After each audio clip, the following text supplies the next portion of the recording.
ये है groundbreaking.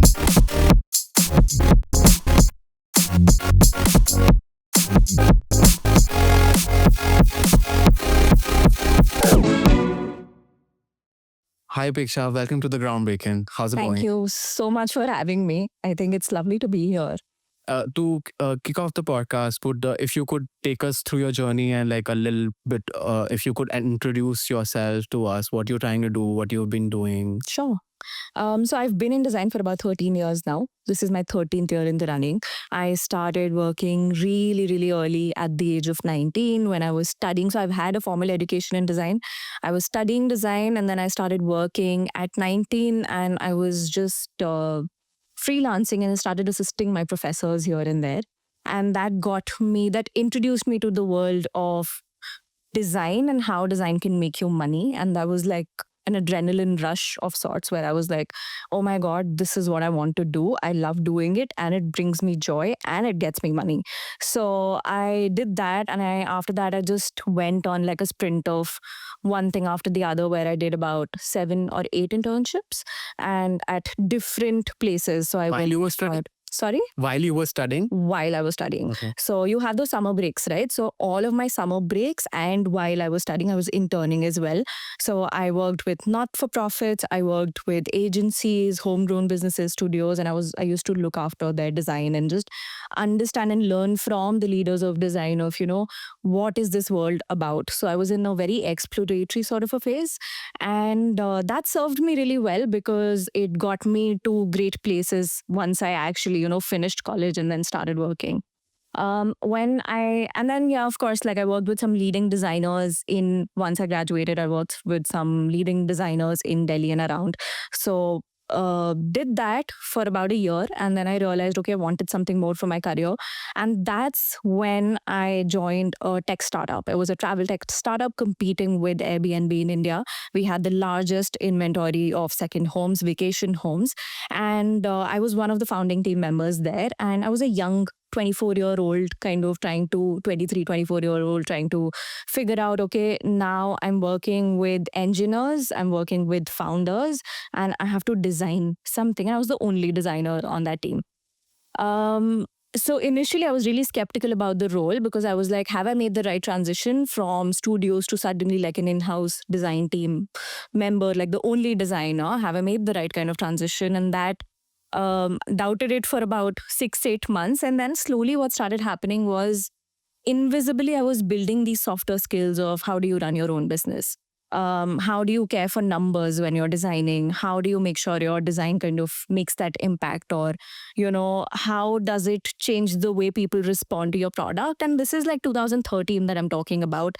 The product knowledge as such, how to build app, web, product managers, did not exist. So I was working directly with engineering. I was working directly with front end developers. And I was also learning to code and I was designing their web app. The first 2 years was just designing everything on my own. And then when company sort of reached a solid stage, we decided that, okay, now let's build out a creative function. I was going to turn 25 and that's when we started building this creative function for them where it was a team of designers, illustrators, web developers and things like that. And then built and sustained that team for a very, very long time. I was a young leader who was juggling between multiple tasks and roles. But that gave me a very solid understanding of how do you build a business, how do you scale a business, how do you sustain a business, those kind of things. And also, like, suddenly my ecosystem from being around designers changed from that to being around entrepreneurs, being around engineers, being around marketing folks, and just absorbing all of that. And I became very cross functional in everything that I did. That then led this whole thing of that, okay, what if I run my own studio now? And I was already freelancing because I was freelancing since college. So I had like a lot of people in my network already. And yeah, one day I think I just took like a leap of faith and I said, okay, the team was on autopilot. And I was like, okay, now it's time for me to move on. Moved on, built my own studio, ran that for about 4 to 5 years. And then I took a sabbatical and then I worked at teams like Landor and Target and set up some of the design teams and worked with some great names and great clients and brands, consulted for about a year. And yeah, that's how my journey has been. A lot of transitions, a lot of pivots, a lot of learning, and a lot of unlearning. And yeah, that's how it's been. You, I think you're one of the designers I'm fortunate to know who talks a lot about unpopular opinions in the creative spaces, burnout, processes, how a designer feel applying a job and stuff like that. Yeah. And I think you've been talking a lot about that on Instagram, LinkedIn, around the social, and you've been doing it consistently. Where is this coming from? Do you think there was a space for this voice to be out there? That's a very good question. So, um, why I talk about it is because it's something deeply personal. Because as I was growing, I did not have a mentor ever. I mean, yes, of course, like I was meeting people and they were helping me, coaching me, and guiding me along the way. But there wasn't like this information of, hey, if I'm procrastinating or, I'm dealing with things like exhaustion or burnout or stagnation in my career, who do I go to? Who understands this world? Who will tell me what to do? There is no blueprint that exists out there. And how do you kind of overcome these softer aspects of being a creative mind? And then how do you also, I've been very introverted, so as an introvert it was really hard for me to always express my ideas out there in the world, put it out there in the world. I was a very underconfident kid trying to figure out things in this big wide world which always valued extroversion. It always valued like showing up and being out there and these kind of things. So what happened was, when I took a sabbatical is when it was also clashing with pandemic, so I had a lot of time to think and reflect on things. And that's when I realized that, hey, what if I actually just start writing about how I feel about things, and without an agenda, without a direction, let's just write and see what happens. A lot of people started responding to it, Chris Do being one of them. And they started responding to it. They really appreciated my writing. My work got featured on Creative Gaga, Indiefolio, like a lot of these big platforms out there. And that's when I realized that, okay, this is something people resonate with.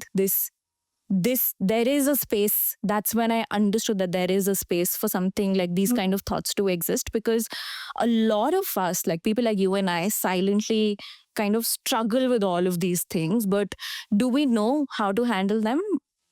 I don't know how many of us do. Do we know how to kind of deal with them, how to navigate them? We don't know. We can't go to our college professors and say, hey, I'm feeling like this, right? They'll be like, bullshit your feelings. Yes. So yeah, like even our family doesn't understand all of this, right? If I tell my daddy I'm burning out, he's like, you're bullshitting. This Yeah. I haven't burnt out in so many years. Yeah. How could you burn out? Like those are the kind of reactions I was getting. So when I started writing about it just, I think, changed my way of thinking, changed a lot of things for me in general. And that's also when I became a part of this Rare Fellowship, which was a leadership fellowship that happens in collaboration with Google. It's called the Google Rare Creative Leadership Fellowship. I became a part of that. And then through that fellowship, I met a bunch of folks across the globe, creative leaders from Meta, from Google, from you name the big guys, and they were there. And they were talking about career transitions. They were talking about the emotional overwhelm that comes with it. They were talking about how creatives see the world very differently. And I was like, oh my God, I've been writing about it. And now it's kind of clashing here as well. There is something that I need to kind of, probably like dig deeper and find out. So yeah, like I just started writing about anything and everything that I was lacking while, along the way. And also, everything that I was feeling at that time. It was very, very personal. It was all the advice that I would give to like 25-year-old, person who was probably like struggling at that time and would want to kind of understand, okay, how do I navigate these emotions? Yeah. I think talking about burnout, like I think this is the topic that's been coming out a lot lately, like in this set of series of podcasts we've been doing. So there's this a really famous guy in the product leadership space called Lenny. Yeah. Lenny's newsletter. Yeah. Absolutely love that Yeah. guy. So he did he with his team did this research around I some saw that. 5,000 Yeah. professions, and I think designers were in the top of the list of getting burned out. Yes. And I think it's a little late to kind of acknowledge this, but because we being in creative field, we've always been seeing that, right? That, but we never maybe had data, or we never maybe cared to come up with the data. Ki bhai, like This is real. design. This is real. So really interesting to see that such things are coming out. What do you think about the AI takeover? That's the hot topic. Like we can't AI finish this takeover. podcast. Oh, absolutely. Yeah.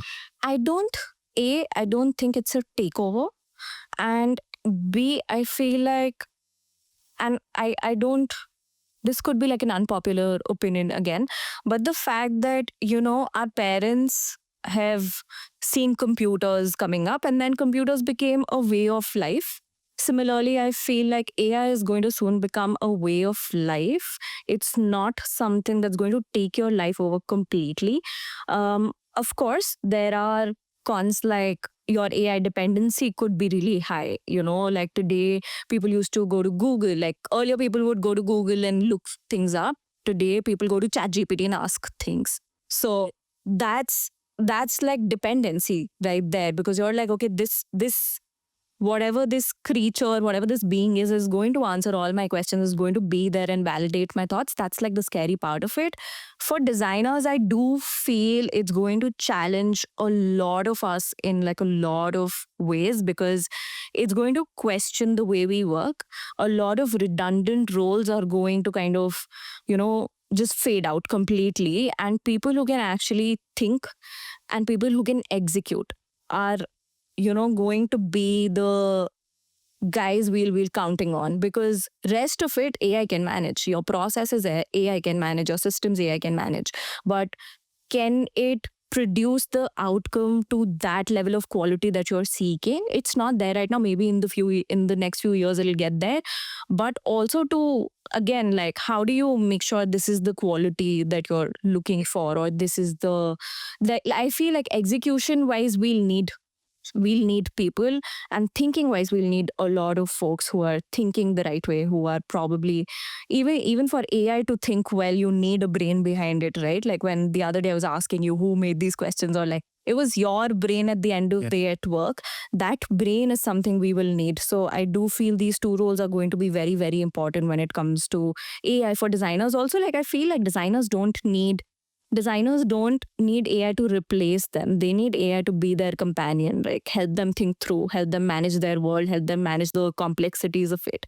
So I personally, I'm a very big promoter of AI. I've been using AI in like almost most streams of my work, and it's just been a blessing. I feel like the way I'm using it, it's been really efficient to work with AI. It's just what I've been seeing is that so there are two things I've been noticing. Like there's one set of folks who are a little scared Yeah. about AI, Yeah. and then this second set of people who are in the learning phase. I think they are in their fundamental spaces, and I think they're avoiding the fundamentals, and I think they're directly hopping onto things that they shouldn't be hopping. So it's like uh, I think maybe 30% of it is something that I'm also like, I also like support in a way where they are maybe not letting their, like raw creative self come, then they're not letting themselves coming out with some like fresh ideas. They're like, okay, what are your hobbies? Let me chat GPT and find what my hobbies are, right? So I'm only scared, a little scared about that. Not scared, but like, or maybe this is the new normal, and maybe like there's something much beyond that we need to focus on from the scratch. What do you think about, like, for example, if I'm just out of school and I want to be a designer, I have chat GPT, and I think a lot of people at 19 and 20-year-old today are already like know a lot about the world. What do you think their process looks like in terms of learning design, and Yeah. what do you think it should be? So I would say stepping out of their screens would help a lot. If, say, a young designer wants to kind of build a career in design, getting the real world experience matters a lot. Working with the right set of people changes a lot of things, which maybe like a computer can't tell you right now. Or even like AI will not give you the nuanced learning that happens when you work with people who are smarter than you. Because AI, the way it functions, it tells you you're the smartest person in the room. And to really learn and expand your thinking, to really grow to really grow, I feel like you need to work with real life people in real life circumstances. Go through those challenges, really let those challenges shake you and let them kind of question everything you know. So that process of unlearning and learning is very, very important for designers today. And with the AI dependency, that is something that could take a hit, where you're depending too much on your screens to teach you versus real world experiences to teach you. So yeah, that'll be my two cents on it. Yeah.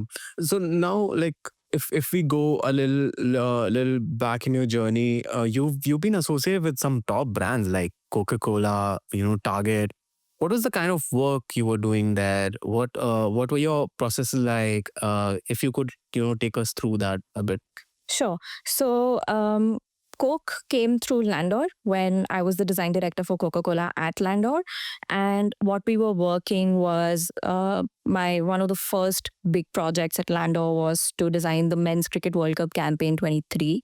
And we worked in collaboration with Ogilvy, and then we kind of ran the entire shoppers piece for Thumbs Up to establish them as the official beverage partner for the Cricket World Cup campaign, for the Men's Cricket World Cup. That's what we were doing at Landor. So at Target, I was building scalable brands and design systems. So what does a multi-billion-dollar brand need to kind of keep going, and how do you kind of build a design system to keep that brand going so that the brand doesn't get diluted, especially when it's across like so many SKUs of packaging. So that was my primary work. I was leading home as a category at Target, and yeah, that's pretty much it. I've been seeing a lot of small agencies, and maybe maybe a lot of people are. I mean, a lot of people should talk about it, but are not talking about it. Yeah. While brands and companies like YC's promoting designers to be founders. I don't know if you saw that article. Yeah. That was one of the top of the list. It's I've been seeing a pattern that it's been like a lot of freelancers are shifting to jobs. A lot of small agencies are shutting their stores and again doing one or the other thing. At least around me, I've been seeing it a lot. Yeah. And while we say that this is the best time to have your own startup, what's going wrong with designers? What do you think? And for me, like what I've understood is it's actually a sales problem, that maybe they are not Of good course. with sales, and Yeah. I can be wrong with a lot of details, but what's your take on that? The reason I shifted from an agency to taking a sabbatical to full-time roles was when I started my agency, I was really young at that time. I was the smartest person in the room, and there was very little room for me to actually get feedback from somebody on, hey, this is right, this is wrong. Can we do this better? My decision was the final decision at the end of the day. And after a point, I felt a little bit of stagnation, where I felt, okay, this can't be it. Like every day I'm doing the same things with the same set of people, and I also have like every 4 or 5 years I have this itch to expand my horizon. So this was something very, very personal to me. In terms of my business development and sales, everything was going great, because by the time we were in the 5th year of our agency, we already had a really solid word of mouth, like a really solid network, and 100% of my work was inbound. I did not do any cold outreach. I did not email a single person. I did not spend any money on marketing and ads. It was purely built through word of mouth. And I take a lot of pride in that, because sales was as such never a problem for me. It was deeply, deeply personal, because I wanted to do a lot more in my life at that time. And being an entrepreneur at times doesn't allow you to do that because it consumes everything that you have, and it needs your time. It needs you to have intense weekends. It needs you to be at it, know everything, be the master of all. It needs you to take care of a team and their emotional needs, their growth, their lives in a way. And while I wanted all of that for myself, it was becoming very hard for me to kind of manage all these facets of being an entrepreneur, as well as also being a student at heart, where I was like, okay, what's next for me? I want to learn new skills. I want to build new skills. I want to do design differently, experience this other world of design, and maybe look at how the bigger companies are doing it out there, or how the big brands are playing their game, or what their design ecosystem in the world is looking like. I also wanted to build on creative and design education in general, because I felt there's like a gap there where we're not today. The most design institutes are not really fulfilling that educational gap, which enables designers to go and do other things out there. Like when they hit the industry, it's a different world out there. So I thought that, okay, let me start talking about it, and that's why like the whole shift happened. I do see your point when you say like a lot of designers are moving to full-time roles. That is probably, and that's my hunch, that being an entrepreneur is not easy. It's a very hard thing to do. And there are, like I said, multiple roles and responsibilities you have to play as like an entrepreneur. And for a lot of people, as they see from the outside, it looks like a fancy like life. It looks like an ideal life. And everybody, like today, every student who you meet, they would want to have a design practice of their own at their point. That's the dream, right? But when you actually get into it, you realize, hey, it's not going to be that easy. It is difficult. There are hard days. Most days are hard. And initial years, you have to work really hard to get your name out there, especially in an industry like India, where design is not as valued as other functions or other mediums and other industries. So it is a lot of effort, and a lot of people don't want to put in that effort in the beginning. That could be one of the reasons. The other reason, which I feel, is, like I said, like somebody wants to do other things in life, and entrepreneurship is kind of holding them back from exploring that side of the world. That could also be another reason. And what a full-time job really gives you, it gives you that structure, it gives you that freedom to build teams, to work in teams, to do whatever you want to in that, within those given frameworks, and really like put your best self out, where you're not worried about financials, you're not worried about logistics of your company, you're not worried about space, you're not worried about taxing and things like that, like filing your taxes and stuff. So you're not worried about a lot of other aspects of entrepreneurship, and you can only focus on your craft. And that desire to just focus on your craft and create is something which is very, I feel it's very important for creative folks, where they just want to create. So probably that's why we see like a lot of people switching. Yeah, absolutely love that take, Apeksha. I think talking about jobs, I was going through one of the tweets by Kunal Shah, and he was talking that I think he put up a tweet, and it was somewhere around a lot of young folks will be compelled to have to go into entrepreneurship because of lack of jobs. Yeah. And even design, I think I personally, like few of my mentees, like one of like few of the, and they're actually, some of them are really good with what they do. Yeah. It's so difficult to even get a good job. And while a lot of design led brands are thriving and like becoming bigger and bigger day by day in India, at the same time we don't have value about design among brands. And I think so, talking about talking about Cred, for example, I think it's one of the product that even Razorpay, I had a chat with Sarajit, and it was amazing to know the kind of amazing things they are doing there. I also fortunate enough to work with Razorpay. What do you think it's going? I think I see like two things. One is there are a set of brands who have like a team of 60 designers. I remember when I graduated, I was very adamant about not working in India for some reason, because I think I kicked off my career internationally, and then I was like, maybe the design has a long way to go still, and I still don't have a place in India. And now like there are fintech companies that have like 60 designers in their team. Yeah. Target had like 300 designers or something. More than that. Yeah, more than Yeah. it's insane to know. So while we have space for design jobs, at the same time there's plethora of designers who are not able to get a job. Where are we moving ahead with these stats? Yeah. Or just a matter of time, you think? No, I think this is going to get worse. It may just get worse because it is an alarming situation. I've met more and enough people to know that this is happening. I mentor these kids day in and day out to know that there is a lack of jobs. And a lot of it is also, sometimes I feel that there is a gap in education.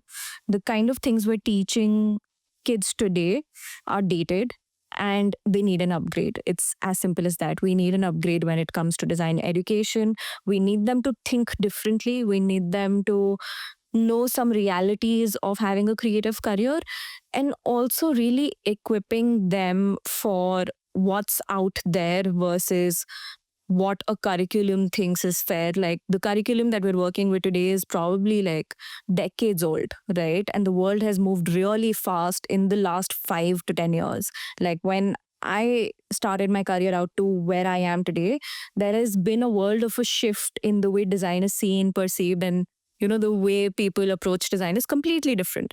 And the education system is still teaching the same things we were taught back in 2010, 2011, like that.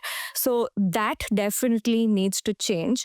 Also, there has been this I think India is in a very funny space right now when we talk about design and the jobs and the way design is seen. And it's a matter of time. Yes, it will take a few years for us to get there, but everybody today needs a graphic designer.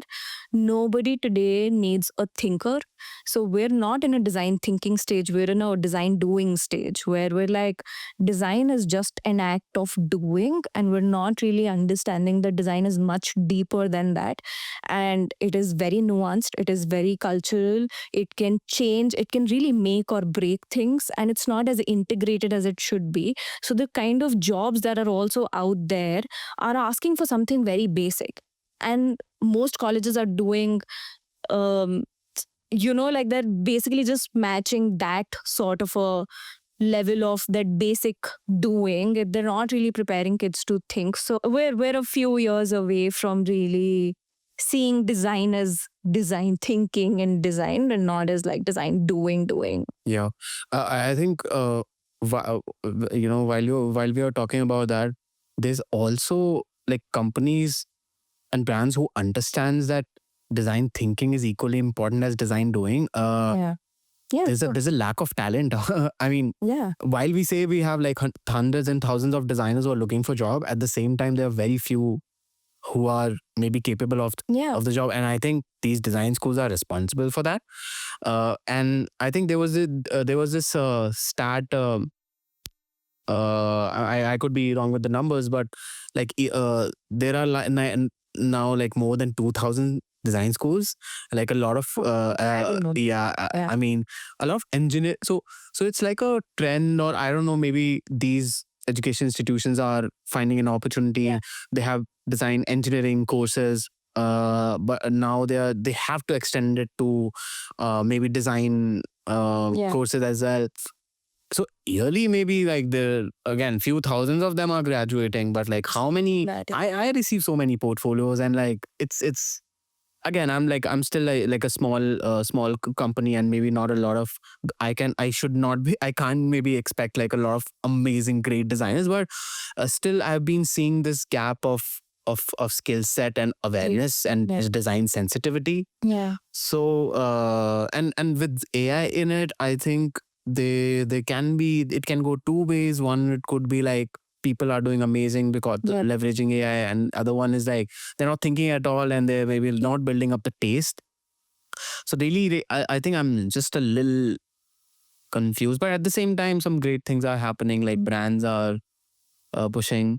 Tell us what are your plans? I think you are kicking off your agency again. What are your plans? And what has happened? Like I think you. I think as you said that you were maybe not ready for a lot of things, and you were maybe not did not have the right people around you. Yeah. What have changed? Like what's the new approach? What's the new vision that you have for your agency now? Yeah. So I am looking at building a holistic design practice. And by what I mean by that is that, like I said, yes, design is doing and it's very important, but I do believe, and I have this fundamental core belief that design is also thinking. And in fact, design is thinking, and then the doing kind of comes out of it. I feel we need responsible design and more informative design.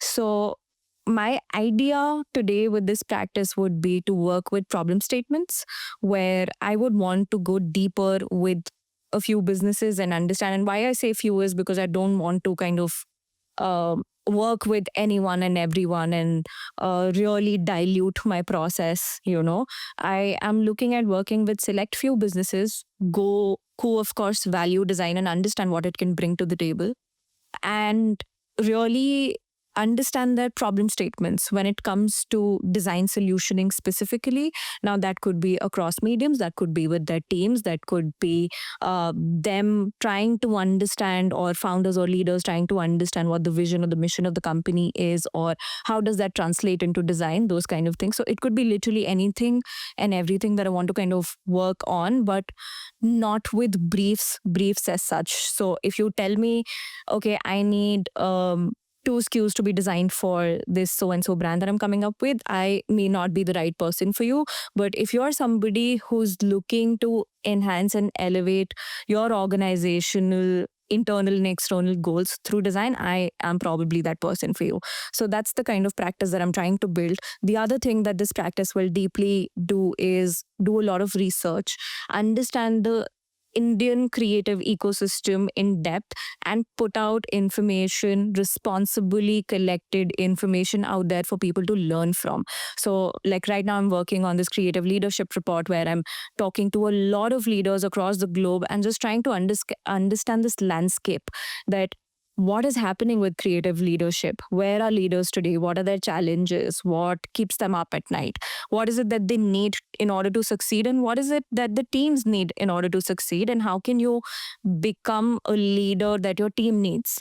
That's something that I'm working on. So it will be a holistic design practice, and I want to kind of really push the narrative of design forward in our country, and that's where this idea kind of stems from. Yeah, I see great value in this. Very very exciting, Apeksha. I think I just got to know about that. And I think there's a huge gap, and I think a lot of companies can do great stuff with this approach. I let's talk about your presence on Instagram. I think it's beautiful. So you've been posting some amazing, beautifully looking posts that doesn't even have one image in them.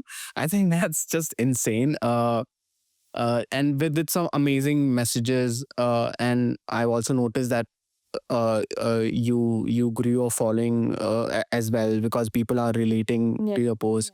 I'm finding my non-designer friends who are following you. Yeah. Tell us about that, where it is going. And I think you have a certain kind of a tone of voice in Instagram. Is that intentional? Yeah. Tell us more about that. Just want to know your mindset on No, that. my voice on Instagram is very intentional because that's my inner voice. So there is no extra effort that's being put to maintain that. It's how I think, is how I write. It's literally that. I mean, I've got this from my friends that I think really complex at times, and I shouldn't use these heavy words. But that's how I talk to myself. Like, you wouldn't want to be in my mind really, because it'll overwhelm you. But Don't yes. be hard on yourself a bit.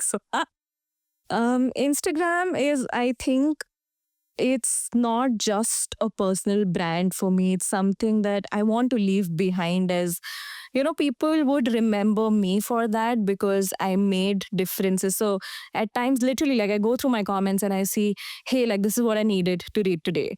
It popped up at the right time. This is the post that we wanted. Like I get shares and people are sharing and putting this, this emotional, they put like really beautiful music to it and really convey and express themselves through my posts. And that's something that I really like about it, that how suddenly my thoughts have also become a voice for people who are wanting to express the same things. So it's just that where it's going is I want to continue to do that. Like the moment I think I will introduce like a new goal to it is when I will stop writing, because it's a really sacred activity for me to do that. Like it's a very sacred exercise where I go, I sit, I write my thoughts down and I say that, okay, today I'm going to talk about these 5 things and then just put those posts out there. So for me, it's more about writing than design when it comes to my Instagram in terms of just the tactical stuff. So I used to put a lot of illustrations before. I used to put like a lot of vector graphics and things when I started out. But then I realized that my thoughts shouldn't get overshadowed by the graphics, and I wanted the message to be absolutely clear. So it was like an intentional decision I made that I am not going to overcomplicate this, just focus on what I do the best and just put my writings out there, because I was already receiving a lot of positive feedback on my writing. And I said, okay, this is a skill that I want to build. This is also a skill I'm good at. So I'm just going to use that and not crowd it with anything. So I just use my writing, and let it be the hero and let it do the talk. Yeah, Yeah. tell me about that. Like, tell me about your creative writing process. And I think so. I think my life is usually chaotic, handling the agency and trying to wear a number of hats. I still manage to like write some things, but not maybe around creative. But it's majorly once in a while. Okay, things I aspire to do, Yes. things I should have done better, stuff like that. Just maybe like tell me, like teach me some creative writing stuff, like what's your process is like. I think because what is coming, I think that's the beauty of writing. The more you write, the more emotion comes out. But some of the things that you're talking about are actually they're relatable because it's happening to a lot of people. So Yeah. just want to know your creative process behind it. So I don't think there is a creative process, to be very honest, because I've never strategized it to a point where I said that, okay, this is step one and this is step two. I don't work like that. It's more like um, I am an overthinker, and an average person has about 60,000 thoughts a day. Mine are clearly over it. So over 60,000. So now what happens is when I write, it really helps me segregate my thoughts. It really helps me classify my thoughts as important and not important, good thoughts and bullshit thoughts, things that would probably like help me express, and things that are probably like redundant thoughts or thoughts that are not helping, those kind of things. And it gives that clarity and structure to my way of working, where once I know that, okay, these are the thoughts and these are the opinions that matter to me, and then I write about them. So there is no process as such. There is a lot of, I think I've spent a lot of time introspecting, a lot of time reflecting on the things that I care about, and I just want to talk about those things. Yeah. Yeah. Uh, yeah, I mean, I genuinely feel that this. I think I haven't been a person who's like a reader or a writer. I think there's something that I've learned on the way, and I've realized that there's so much that you can you learn out of this. Um, so I think that moves us to the end of the podcast, Apeksha, and I really want to know your thoughts around like your idea of the future of design in India. Yeah. We I think while we are saying that, oh, we are still developing, oh, we still don't value design so casually, where are we going from here? Can we talk about the good things that you see, and can you also talk about the things that are kind of alarming? I was in a conversation where it was about how for the longest time we were kind of keeping up, and now where it's time to shine, suddenly like world is a different place. Just want to know your thoughts about like the future. Yeah. So I'm going to start with the good things first. I think what's happening is, of course, the awareness is increasing. More and more organizations are starting to see design as a need, at least. Earlier, it wasn't even a need. So now it's a need and it's something people are willing to pay for. So that's something that's definitely changing. There is an influx of self-taught designers, which has started to happen because of the resources that are available today, the amount of access people have today, and what the internet has brought to the world.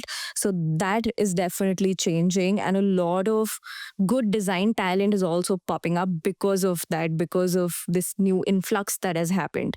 So I do see design only growing for India because there are certain skill sets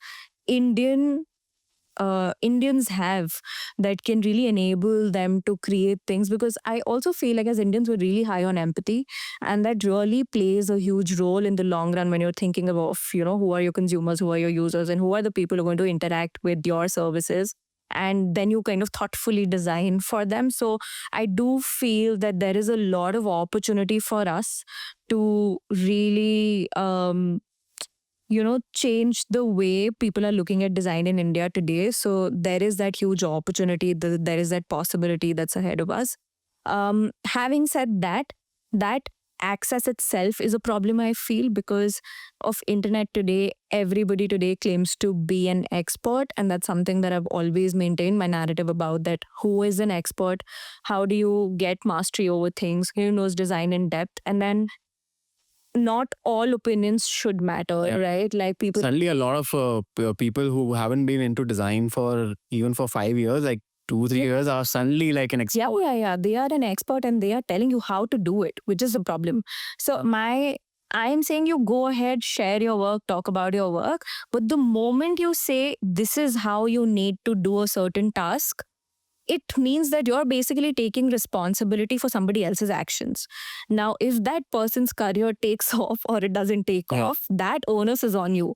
So you have to be very, very mindful about the things that you put out in the world, especially when it comes to design education, because there is a person out there who will take it seriously. And then what happens when that person takes it seriously? Like today morning, I was talking to somebody and that person said, I feel that to be good at design, I need to be a content creator because that's what everybody is saying. And that is a problem for me because I'm like, that's not the correct mindset to work with. You're not a designer to create content. It's content is like a byproduct of what you do. It's not why you would create in the first place. Yeah. So yeah, like that's where I feel we have a long way to go. The other place where I feel we have a long way to go is how some of the organizations are still thinking of design because it is still not integrated. Leaders still don't have a seat at the table. Design is still considered as the second thought. And that is something like a lot of companies and a lot of creative leaders, I feel they're struggling with that. How do you really make an impact in an organization, and how do you make your voice heard? How do you tell them that, hey, design is equally important? That if you, in fact, like funnily, if you look at any design-led business, like pick anything which is design led, like IKEA or even Target for that matter, anything, design is as equal, as important as the other functions. It's not, it's not a second thought. Yeah. It's something you genuinely care about. And that's the kind of mindset shift we would expect from entrepreneurs, organizations, founders, and leaders, and from leaders of today, to see design as like an equal contributor rather than like a secondary thought. Very well said, Apeksha. I agree with that. And maybe like a couple of thoughts too. So if someone's building a product or trying to build a brand, I think we've talked about big brands who are doing work in like huge volumes. If we narrow it down and like talk about someone like who's building a brand from a room, from a garage, some building a product, what are the maybe like 2-3 tips that maybe you should want to share to all the creative builders? So you're talking about people who are building brands? brands, products, and like Hmm. how they can maybe leverage design, and like what are the things that they should keep in mind to don't repeat the another generation of people who did not value design. Yeah. I think taking design along with you from the very beginning. Right now, it's an afterthought. Right now, how design functions is that I will build the business first, and then I will think of design, and I will think Maybe of itself, yeah. my packaging. Then I will think of, I would say if you can build something that people would care about from the start of it, it may just make a world of a difference. It's a matter of trying. I understand the financial limitations that come with it, but I think even if you can do your, one bit to take design along with you since the very, and it's not so hard with the amount of tools and with the amount of resources that are available today to create something which is just thoughtful, which is built with a lot of thought, is not that hard. I say that often that, to do something mindless and to do something meaningful, it takes the same amount of time. It's about the intent. So if you can build things with a lot of care, with a lot of thoughtfulness to it, and then design can enable you to probably build something like that. So really leveraging that from the very start of it. Yeah, absolutely spot on, Apeksha. Thanks a lot for the amazing conversation, a lot of insights, and I hope you have a great journey building your Thank you agency so again. much. It was lovely chatting with you. Yeah, Thanks a lot. that's amazing.